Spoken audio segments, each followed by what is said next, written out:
My name is Michael Adams. I'm a director of the Nebraska World Affairs Council, and I'm happy to welcome everyone today. I think we have over 130 attendees, so that's exciting.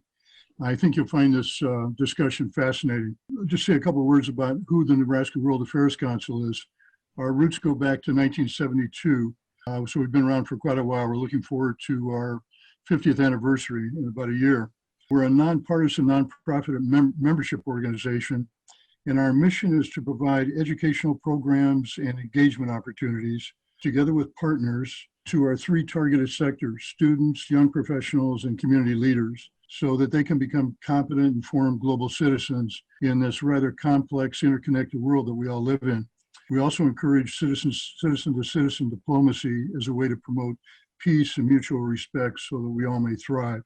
Why do Nebraskans care about world affairs anyway?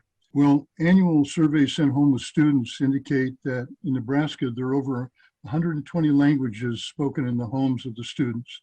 Also, Nebraska ranks number 37th in terms of population in the US, but first, second, third, or fourth in certain export categories, especially agriculture. In fact, exports provide 62,000 jobs in Nebraska and represent over 9% of Nebraska's economy. So we're very internationally oriented here. The programs we provide at Nebraska World Affairs Council include topics like foreign affairs, like we're going to hear about today, food security, conflict resolution, climate change, US foreign policy, human rights, international trade, cultural heritage. I could go on and on, but you get the idea. For a complete list of our events, you can tune into our Facebook site, facebook.com/Nebraska World Affairs. So I invite all of you to follow us on Facebook, learn more about our programs and events, because global citizens are needed. We invite you to join us. Thank you. Thank you, Michael. Before I introduce the speakers, I just want to do a couple of housekeeping announcements. The first is that there will be a time for question and answer after the two presentations from our speakers today. And we would welcome you to put questions in chat. I'll be facilitating that. I would ask, this is a topic that is sometimes emotional and controversial. There are many differing opinions on US-China relations, and I am particularly excited to hear some of those differing opinions. But we also would ask that you keep your comments, especially in the chat, respectful and civil and constructive. Differences are welcomed, but respect and some level of civility is also expected. So let me turn to introducing our speakers today. I am delighted to have two colleagues and friends. First, I'd like to introduce Dr. Maorong Jiang. He is a professor of political science and director of the Asian World Center at Creighton University. I'll say he has been a member of the Omaha World Affairs Council, now Nebraska World Affairs Council, for many, many years, and a good friend of NUAC. And I am delighted today that he is going to be presenting to us. He has a long history of first in China and then studying China. He got his doctorate at University of Hawaii and has worked as an advisor to many government agencies. Secondly, Dr. Hannah Kim is a new political science professor here at the University of Nebraska, Omaha. She earned her PhD in political science at University of California in Irvine, and then did a postdoctoral fellowship at Stanford University. One of her areas of expertise is democracy in East Asia. And I am excited that she is going to be sharing with us today. So maybe I'll turn it over to Hannah first to do about 10 or so minutes of presentation, and then Maorong following her. Great, thank you so much. And thank you for inviting me. I'm really excited to be on this panel with Maorong.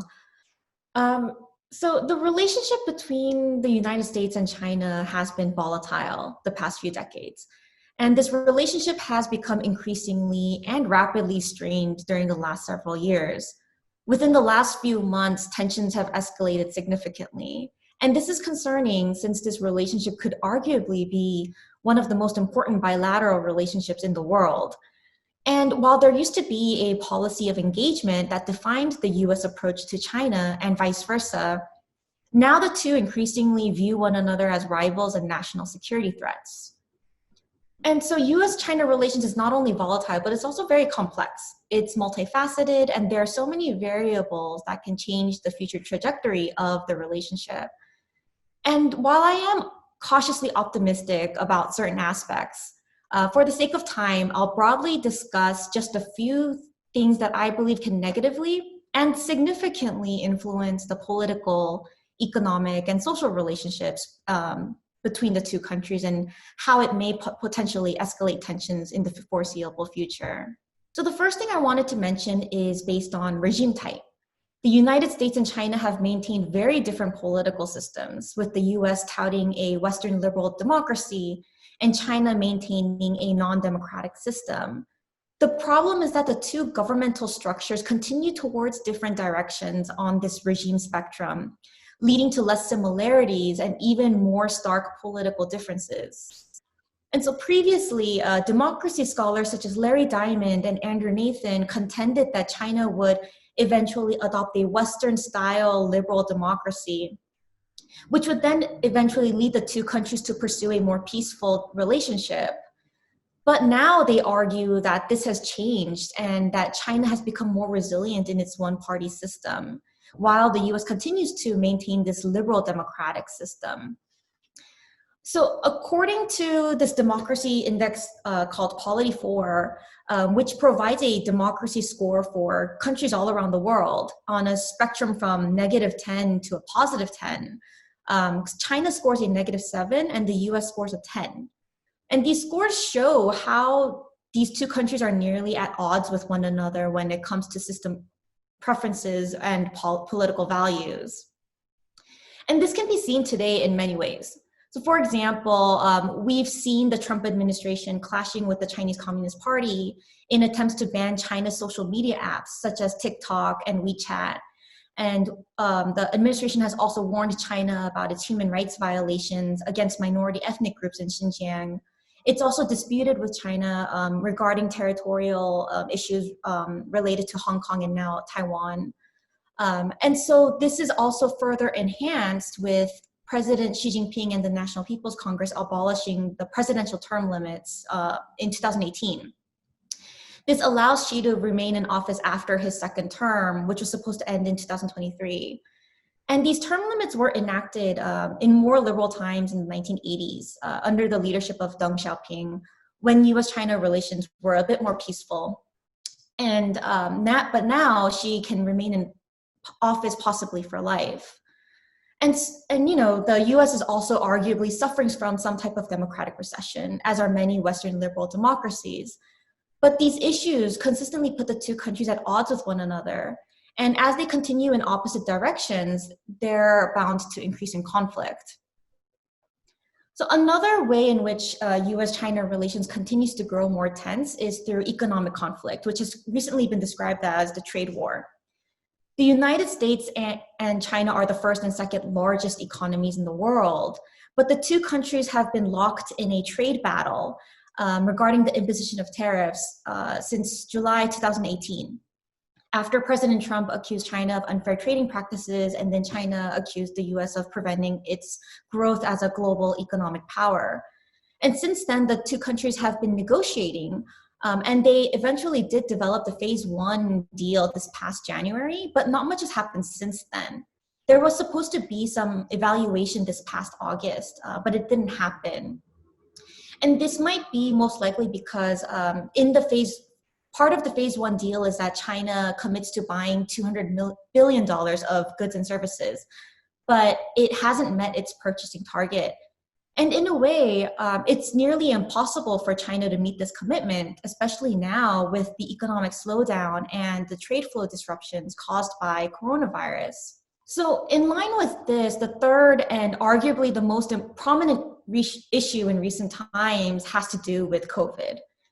COVID is changing and challenging everything, but the pandemic has caused an enormous strain in US-China relations at a time when the two countries are already contending with other sources of friction. There's been a lot of finger pointing and blaming, and conspiracy theories have been rekindled on both sides to undermine trust and cooperation and instead increase rivalry and hostility. Within the US, many news media outlets and politicians have blamed China for the virus, calling it the Chinese virus and Kung flu. And President Trump explicitly stated that his bond with President Xi Jinping has frayed due to the pandemic. So these accusations, including the perception of China as the origin of the pandemic, has led to stronger views of China being a hostile threat and has led politicians to demand more of a separation. So in turn, China also kicked out some American journalists and blamed the US for the spread of the virus through its failure in effectively handling the outbreak. And so these fighting words have distracted away from attempts to work together in overcoming these challenges in responding to this public health crisis. Chinese Foreign Minister Wang Yi publicly stated that there's a possibility of a new Cold War now because of this situation. So this shifting momentum has also solidified negative public opinion. Americans now have a much more negative view of China, and Chinese citizens also have a much more negative view of the United States. This is disheartening because after the 2008 Beijing Olympics, before Xi Jinping rose to power, Americans held a positive view of China for the most part.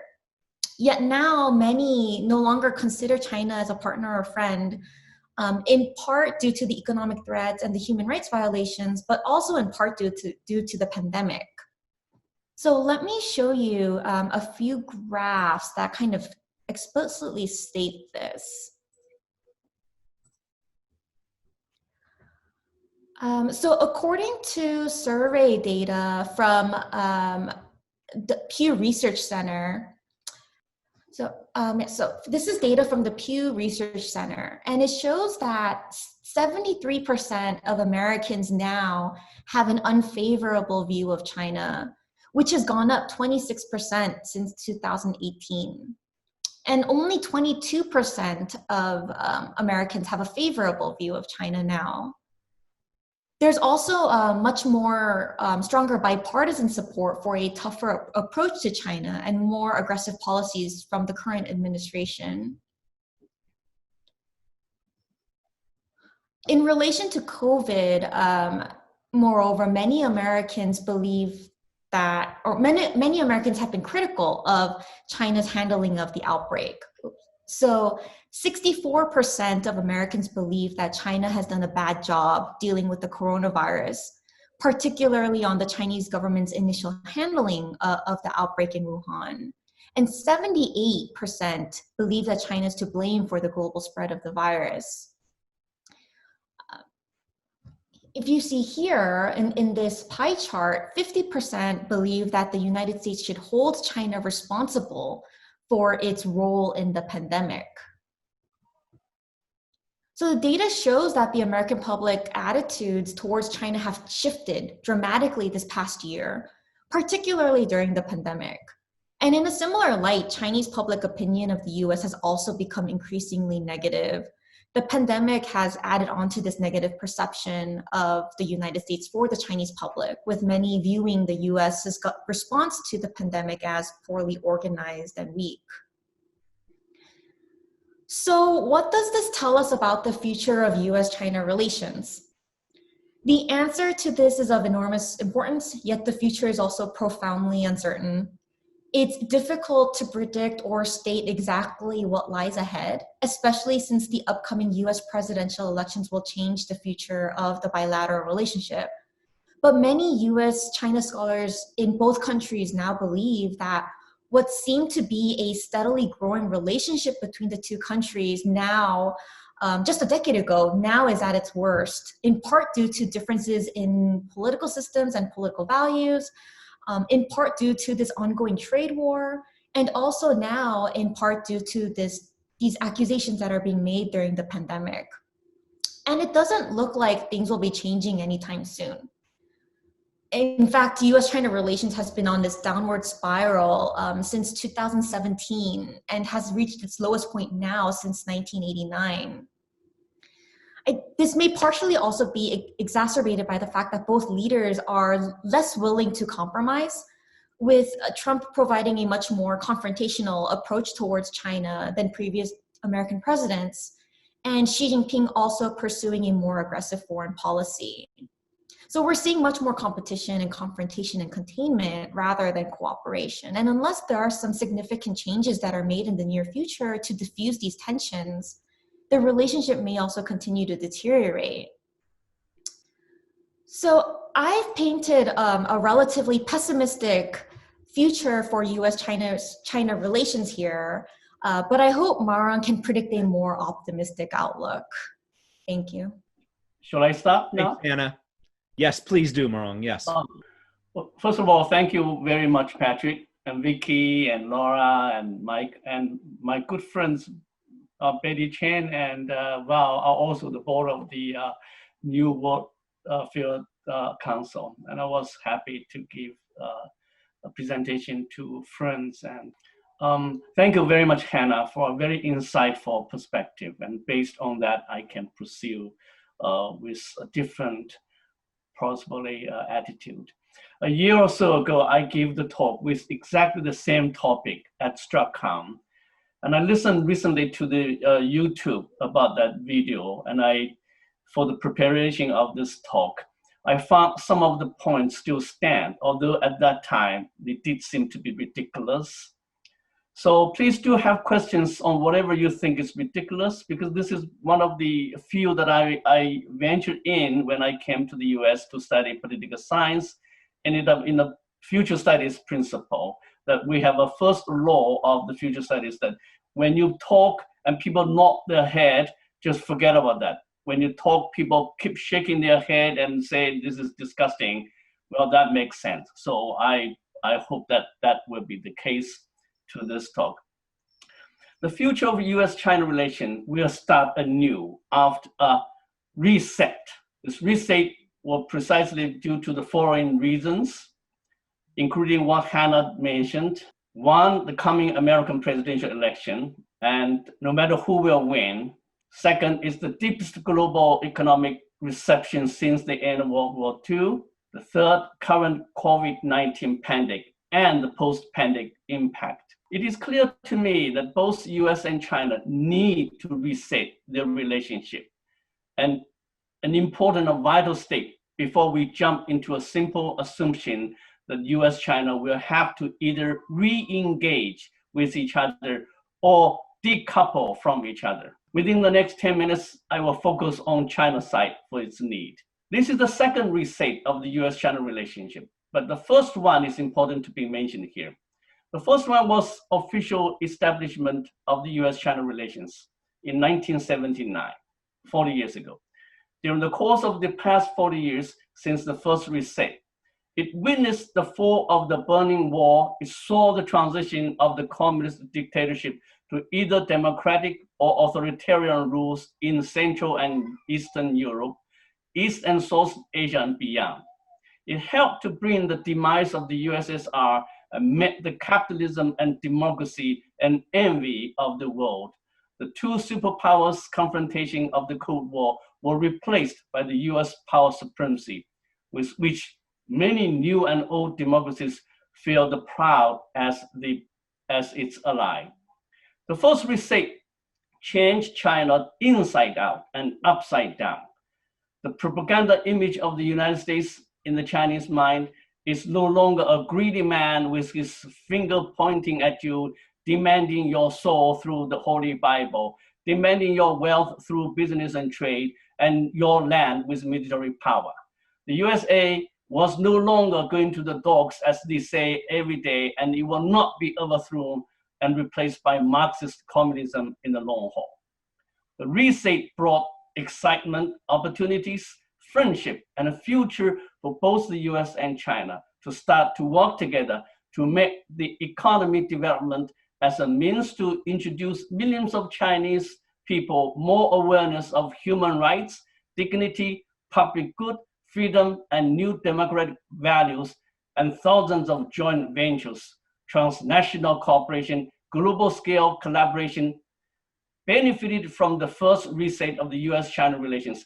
China was able to take advantage of badly needed foreign investment, much desired technology transfers, and open and sophisticated scientific R&D with good faith and expectation from the United States.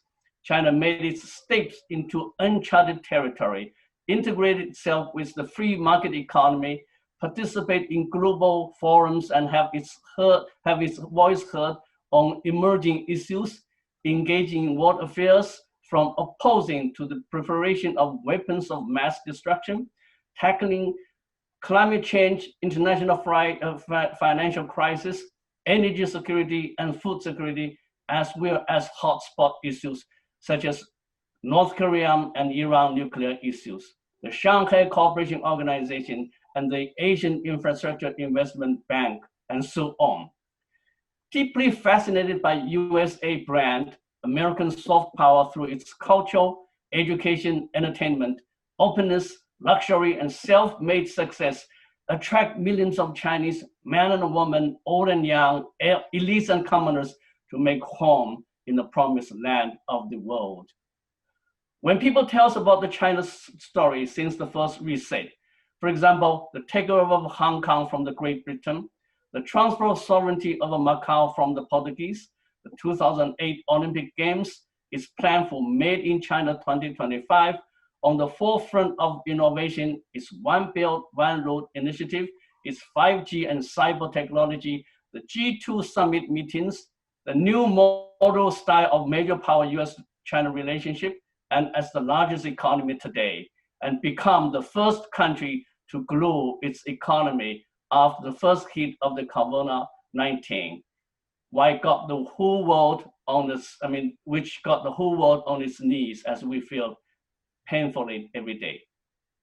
The US approachment with China 40 years ago eased hostility towards China by old and new foes alike within the international community, and eventually resulted in an economic opening in China. The fact is that the China of today would not be the reality if it had not been for the US securing the liberal world order and promoting a free market economy. It is true that China is economically developed today and will be militarily strong tomorrow. However, China would not have been what it is today without US engagement, and directly help China to overcome its broken economy and despotic society, result of decades of domestic turmoil and international isolation under Mao Zedong. These are good stories of China, but it's not difficult to have the American history back to our memory. For example, the American Century, the Manhattan Project, the Marshall Plan, the North Atlantic Treaty, Project Apollo, IBM, Apple iPhone, and hundreds more. China has been following the steps of a great nation, the United States. It was the Americans' wish that economic well-to-do of the Chinese nation will shape the mind and hearts of more than 1 billion people under different ideology. America is the reason for the unprecedented and positive changes that took place inside China. The US was playing American card under the banner of democracy, capital D, and capitalist liberty, capital C. The China story does not stop here. It wants more.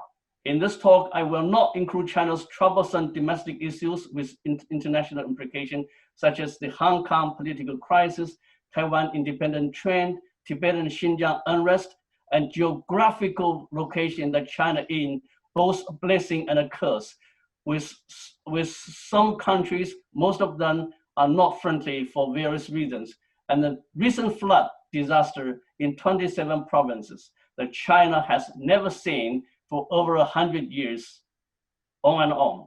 So on top of all that, we know that US-China engagement since China's opening to the United States has been questioned. It has come to be scrutinized amid the devastation of COVID-19. Washington is pushing its relationship with Beijing towards point of no return. A New York Times piece says, state by state, blue by blue, the United States and China are dismantling decades of political, economic, and social engagement, settling the stage for a new era of confrontation, shaped by the views of the most hawkish voice on both sides. I'm not debating if it is true or how hawkish voice from both sides, but I remain first optimistic and then most concerned if the great power competition is not managed well by the United States. When looking at the development goal of China for the future, it brings me to the rationale for the second reset of the US-China relations, in which China will play its card, but not for democracy, but for capitalism in the name of socialism and a new type of authoritarian democracy, small d.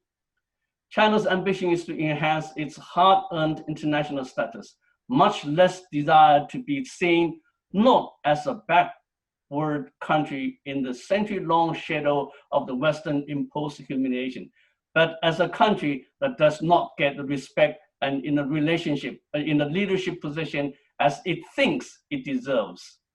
At the same time, China feels it is not ready to be on its own. It is not yet strong enough to challenge America as a military power. It does not have enough hard power, enough soft power attraction, the capability and the will to be called upon as the land of the free and the home of the brave. China needs another 40 years of hard work if we compare to the United States today. China will continue to take free rides, very disputable point, and take more advantage of more Americans' investment achievements in science, technology, and sophisticated R&D projects. Beijing needs more good faith and goodwill from Washington in building a solid groundwork for a strong posture on the global stage. China is not wrong or overly humbled in its claim to be still a developing country by WTO status. While its development country status allows China to take on far fewer commitments than developed nations, it does share the economic burden of many poor countries, some of which China has maintained within its political alliance since the 1950s. The question of how long China will remain committed to those allies, and it's still open question among Chinese policymakers. So China needs the liberal world order to continue in order to reap its own economic harvest. A positive sum game suits its need well, and a zero-sum game does not. So all said above sounds optimistic to China, but surely not to the United States. While the first reset of the US-China relations brought China out of these modern dark years and facilitated its rising up as a powerhouse in the region and beyond, it looks like the second reset will provide two options for the US to either remain strong and powerful or become weaker, much vulnerable, and in deep trouble. This concerns me the most. So last year, I wrote a policy paper, I'm going to show you the slides, entitled A Flexible Framework to Achieve Strategic Objectives in US-China Relations. The paper was included in the white paper of the Strategic Multi-Layer Assessment and approved by the Department of Defense and the Joint Chief of Staff for public release 10 months ago. So I think the conclusion in that paper still applies. Let me get the, share the screen right now. So this is the paper that just 10 months ago published. And then I had a paper on it. And this conclusion is this. US must intentionally and purposely neutral develop China with its socialist system and authoritarian rule as a global partner serving the US strategic objectives. It must make a developing China with its socialist system and authoritarian rule work as a global partner. There is no better safe and stable choice if we to preserve a productive and beneficial friendship or relationship within the two countries. Thank you. Excellent presentations. I feel like I've just gone to a graduate seminar here, and I have so many questions myself, and the chat box is also filling up with a lot of excellent questions that we're going to get to in just a moment. But I'm going to ask a first question, and it is about the future of US-China relations. We are, if you haven't noticed, in a political election season. I'm going to ask both of you, what would the future of US-China relations look like under a continued Trump administration? And what would that future look like under a Biden administration? Hannah, maybe I'll ask you to go first, please. Sure. Thanks for that. And thank you, Maorong, for an excellent presentation. I have very mixed feelings about this.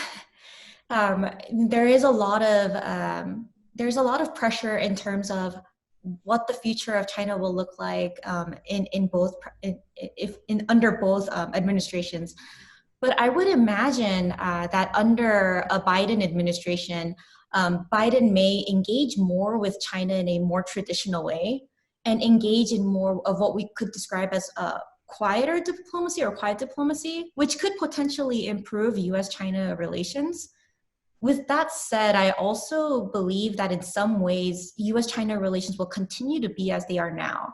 And the reasoning might be different here a little bit. I think that in a way it'll look the same because both Trump and Biden refuse to accept China in its current status quo. If Trump continues to stay in power, he'll continue to increase more aggressive policies, and by default, President Xi Jinping will also kind of pursue similar policies. But in a way, it might also be surprisingly similar with Biden. Biden, during his tenure as vice president, did take on a less aggressive approach to China, but I would imagine that Biden, in a way, could also end up in a more anti-China situation because Biden may create an anti-China alliance. Even today, there were some articles that came out that showed that the US is starting to work more with democracies surrounding China and working with countries in the EU to really pursue a much more of an anti-China approach. And so the reasoning might be different as to why, but I could imagine that things remain relatively similar. It may not be a new Cold War, but it's not going to pursue a peaceful relationship of any sort. Thank you. Maorong? Thank you. Well, we've been thinking beyond the troubled pandemic that we experience every day, because this thing can be something that the United States and China work together, but we fail to do so. There's lots of reason beyond that. Now, as Hannah mentioned, and I'm very happy to hear what she said, that under Biden or Trump administration, the relation may, to a larger degree, remain as it is. But there is something changed with the pandemic, with the shutdown, with no traffic, no transportation from people to field of controlation. China has been changed. China changed in such a degree, it does not really just want to be happy with what it gets. It wants to be happy with what it can do. So in this case, it really gives us challenge to both either the Trump administration or Biden administration, that China will require more things, such as it is not a democracy. And they have a reason to argue that democracy in some places really did not work. And we have a different social system. So don't blame our system all the time. And that's the very self-protection motivation in the hearts of the Communist Party as the ruling party. As we know that Secretary Pompeo pointed very sharply at one thing, that there is difference between Chinese people and the Communist Party, as if that party is something different and people are something different. It's a mixture of things that he may not fully understand. There's a culture above the party and the people. So the party still remain very strong, but party may continue to do things that lifting the poverty and leave the China into a better position. So that we cannot decline the possibility that the party was supported by its people. So that's the very first thing the US and China, if China come to the US, they want to give the message to. And of course, the other one is the economy, the trade, because we all get prosperous out of trade. And the thing that will go along. But China is willing to sacrifice economy if their ruling party status is under challenge. So both administrations should be aware of that. And I do agree with what he says. The party has done a lot of bad things, but you have to put in the context that there is no secondary alternative party that can lead the country forward, unfortunately. Thank you. If we were in person, I would probably ask, first, are there any students who would like to ask questions? And I actually see one of my students from my International Conflict Resolution course, Aaron Kurtzman. Aaron asks, you both spoke to factors such as differences in ideology, the trade war, COVID, etc. What factors might be most important in improving the US-China relationship? And I'm going to actually incorporate my friend Deirdre's question there. What specific policy changes might the US make in order to have that kind of nurturing relationship that Maorong talked about? Maorong, can you start either more generally what factors might improve the relationship, or more specifically, what might you do for policy changes? And you've got some slides to share with us. Right on. I do want to share this. This is the 3 stages projection I made in that paper that it was included in the white paper. I have the short term and the medium term and the long term. So just give you some ideas. This is the first short term. It's called re-engage. I mean, that was 10 months ago. So I didn't even think of reset. So that was outdated. But after the reset, it still come to the terms of re-engage. The US accept China authoritarian, one party state under a socialist system. You know, the definition can be different. And US acknowledge China as a developed country with a developed economy. And that's in the US interest to ensure broader collaboration. And US upholds its national commitment to democracy, global security, and world peace. So the second is the strategy is challenging China with sharing responsibility. US has to accommodate China's pursuit of an independent foreign policy for peace. This is what they say, and we want to hold them accountable to what they say.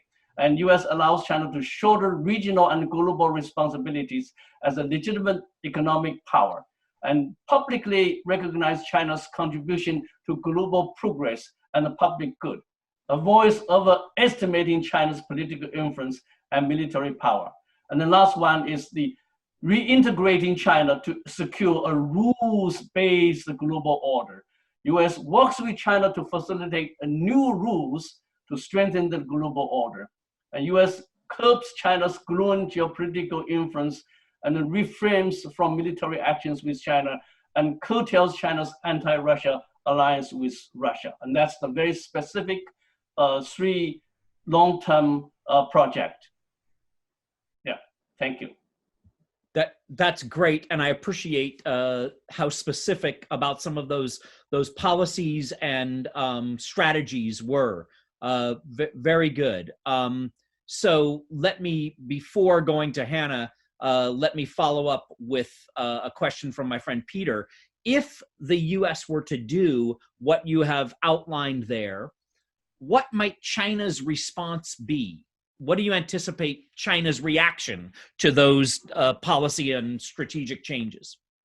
Hannah, you want to go ahead? Actually, Maorong, I was going to go to you first and then include Hannah after that. It's beyond imagination. Yeah. In the liberal Western concept, how could I allow traditionally, I mean, even modern mindset, that a communist rule in one of the huge countries that impacting our everyday life. But very unfortunately, this is a fact. This is something we have to live together with. as a young scholar way back in China, and then went to various parts of studies, I know how bad dictatorship can be. But things are changing, just like democracy is under re-evaluation. Capitalism is under re-evaluation. Socialism, as we all know through the campaign things, under re-evaluation. So China's rule has to be defined by what it says it does according to the rules that by all countries to follow. I mean, there are communist parties in other countries, but we cannot have just one color, one eye of one color to look at the things. We have to push to change, and then it will change, hopefully. Hannah, do you have anything to add to that conversation about either what policies and strategies might better the relationship, and what might China's reaction be to some of those policies? So I think this can go in two ways. If we were to try to increase, better or improve this relationship between the U.S. and China, one is to really focus on finding a common ground for cooperation. And right now, it seems like the U.S. and China are they're both struggling in terms of finding that common ground. And so I think in this chat here, the first person who responded, Andy Schilling, he wrote about the middle class and the welfare Chinese, and how middle class wealth is increasing.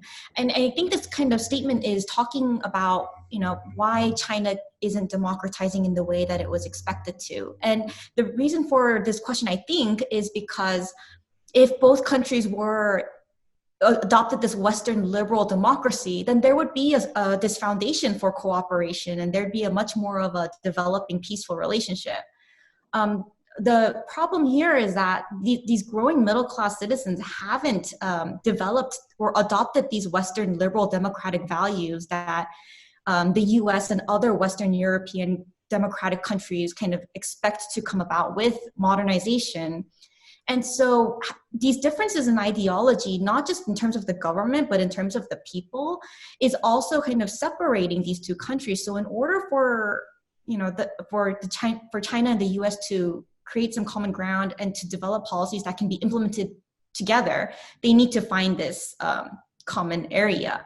Now, I think that in another way, COVID could also be an opportunity here in terms of creating this common ground. And so what I mean is that right now, both countries are suffering a lot because of this pandemic. But in the 2009 H1N1 pandemic, the two countries worked together in terms of monitoring, people who were catching the virus, kind of collecting data on this, and then China developed a vaccine that China shared with the US and the rest of the world. And so once both countries kind of realize that even with COVID, if they can work together, then it's gonna be a win-win strategy. And maybe if COVID can actually work as this tipping point, it can improve relations. It can potentially stop this trade war. It can potentially bring together some of these differences in ideologies or accepting differences in ideologies. And so it could end up becoming more of an improved relationship in this way. I love that positive spin on how COVID might actually bring us together. Nice. I want to recognize another student of ours at UNO, Nezi Harges, who writes about public opinion and the role of public opinion in U.S. policy. How do you begin to maybe influence public opinion so that the nationalism that we see on both sides can promote more positive policy change? Either of you want to address that? I think this is a good question. But I would like to just cut to the point. The public opinion is not a policy, but can impact the policy making. It depends what government, what policy they pursue, for what interest. As Hannah mentioned, the COVID can be something that both sides working together. It's a very optimistic and very recommendable suggestion. But the reality that at this time, it does not seem to be working at all that way, because there was so many preparation prior to the COVID has not been done yet. Does America trust China? Does China trust America? Nobody trusts each other. The main thing today, if we can build from ground zero, is the mutual trust. There is no mutual trust whatsoever in between the two governments. And especially China has suffered tremendously, just like a question that raised a moment ago about Hong Kong. It's such a disgrace for the Chinese not to implement its 50-year no change compromise, promise. It is a big face losing if they still value the face saving. But yet, the country is too big. They have too many other things to tackle about. There are just so many issues, as I mentioned, the Taiwan issue. But we need a trust. How to build the trust, which starts everything from that point. That's the fundamental question. And there is no way to foresee a trust will be built very soon. Okay, so I'll add on to Maorong's response and also respond to this question about public opinion. So I think as someone who also studies public opinion, it's kind of interesting to see survey data in China, especially because a lot of the surveys there are censored in a way. It's hard to find legitimate survey responses, but some barometers such as World Values Survey and Asia Barometer Survey, they have people in China who implement these surveys, but it's getting harder and harder to find out more legitimate public opinion. But at the end of the day, the results from surveys from both countries show that there's increasing distrust of the other country. And this is increasing over time. And so I think the question was about nationalism and kind of how we can convert, much more positive policy change.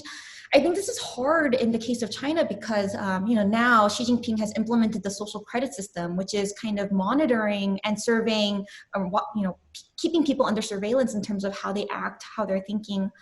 There's also Xi Jinping thought, this entire school of thought that's kind of based on his sayings.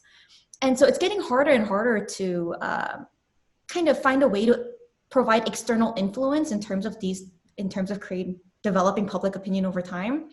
At the same time, in a way, China has been losing legitimacy in certain ways. This has to do with economic growth. Because economic growth kind of stifled for a little bit about 10 years ago or so, where China normally got its source of legitimacy from performance. It was based on performance-based legitimacy. And then now Xi Jinping has kind of converted that into more of a national-based legitimacy. And you see that happening through Xi Jinping thought and through social credit system. In order to kind of improve relations, it's hard in China with all of the censorship that's going on, but there's this really great book by Margaret something, it's called Censored, and it talks about how a lot of Chinese citizens are trying to get beyond censorship and trying to find ways to kind of challenge that in a way, and so that they can get their opinions actually out there. And to a certain extent, the Chinese Communist Party also allows a certain amount of protesting because it's kind of used as a form of letting out anger and repression. And so this response is a bit complex, but it is harder to find a way to influence public opinion in this way. Thank you for that answer. I want to ask a question that's just been posted about the influence of Japan, but I want to actually widen that to say, are there other regional actors who might have influence on the US-China relationship in the future? And if so, how do you see those regional actors playing a role, positive or negative, in US-China relations? Maorong? Yes. This is a question from actually my student in the world politics at Creighton, and I thank you very much. Great. Good question. Well, I mentioned one thing in my short presentation, that China is blessed and cursed because of its geopolitical and geographic location. Unlike the United States, it's the only country that benefits the most from the graphic locations. China is blessed and also cursed because there's one thing: it cannot be a military power, because all these countries surrounding you, either hostile or friendly, it confines you to do whatever you want to do. But at the same time, it can be a blessing that you develop a kind of trade business relations. You develop together with the regional power from Russia and from North Korea, South Korea, Japan. It's a marvelous, great benefits to China, but China has not been able to really have a good relationship with some, if not many, of the neighboring countries. But they are very important. They will tell you they're not happy when you move either aggressively, or even some people are not happy with the One Belt, One Road initiative, which is your specialty, Patrick. That, as I mentioned, but it's a very important way to have something to unite the people who are in the region to move forward for the benefits that all country is going to receive, not just for your own interest. Although there's a people debate if the PRI initiative can be beneficial to everyone. I think it is. As I often say, even if it's a half road, half built, will still benefit. So it really depends how China project its strategic and future destination. And if it is wholeheartedly try to help the regional country in economic terms, that could put China in a much stronger position. But I doubt it. Hannah, anything to add? Just really quickly, I was trying to find this article that came out today, I think, or yesterday, and it was kind of showing how if China were to go a similar path to Japan, then there's potential for the U.S. and China to also amend relations as in a similar way to the way U.S. and Japan did as well. But we have to keep in mind that Japan was the first country in East Asia to democratize, and so it was easier for these kinds of relations to improve. But there have been some talks in terms of if China were to follow similar steps to Japan, then there is a chance that U.S.-China relations could improve in the future.